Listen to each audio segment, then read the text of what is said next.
This year, we have an annual campaign, and Bridget Gargan is the campaign chair.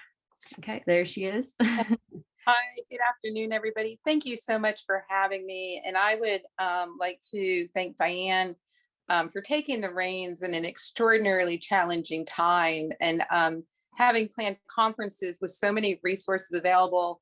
My heart and soul just kept going out to you in terms of trying to pull everything together, in terms of from afar and during such a challenging time. So thank you so much for having me. I've been in and out of the conference all day. I am a sibling, but in a little bit of a different capacity from all of you. And so I'm very honored. The OACB, where I am the CEO, and I myself personally have financially supported SIBS, and we will continue to do so because we believe so much in the work that all of you do. And just very briefly, in terms of what really compelled me to be involved at this level, I was not reared with a sibling with a developmental disability, but my older brother, John, at age 23, was diagnosed with a very aggressive form of MS.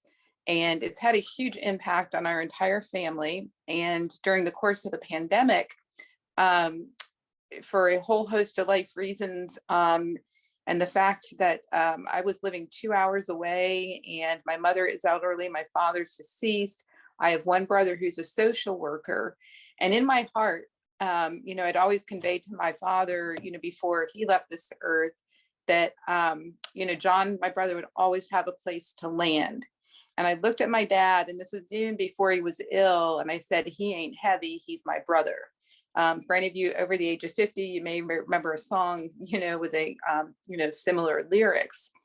And so all I'm saying to all of you today is what I have learned in this experience is my heart and my head were 100% in. I made the decision to sell my home in Columbus, even though my job is there, and I do have a residence still in Columbus with a friend. But I purchased a home in my hometown of Kent, which was 2 hours away, in a world away in some respects. And I hadn't lived there for 35 years.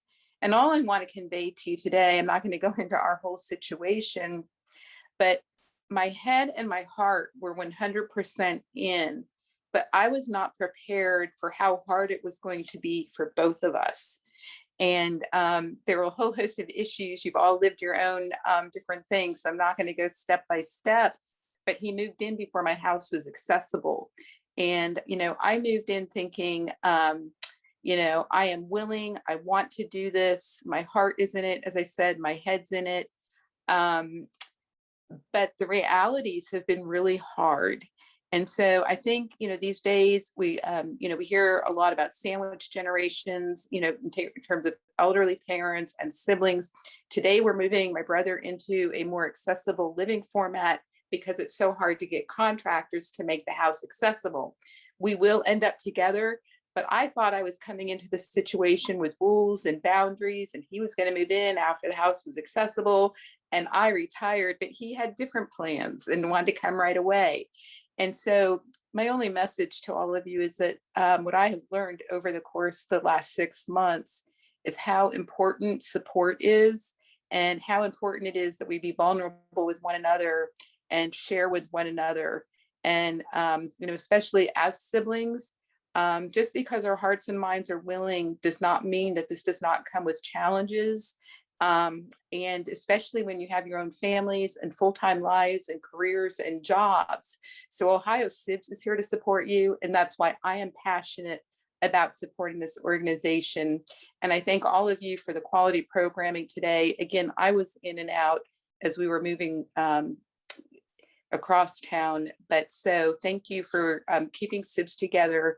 And we need to stick together and help SIBS thrive for many years to come. So thank you. And please have a wonderful and safe weekend. Thank you.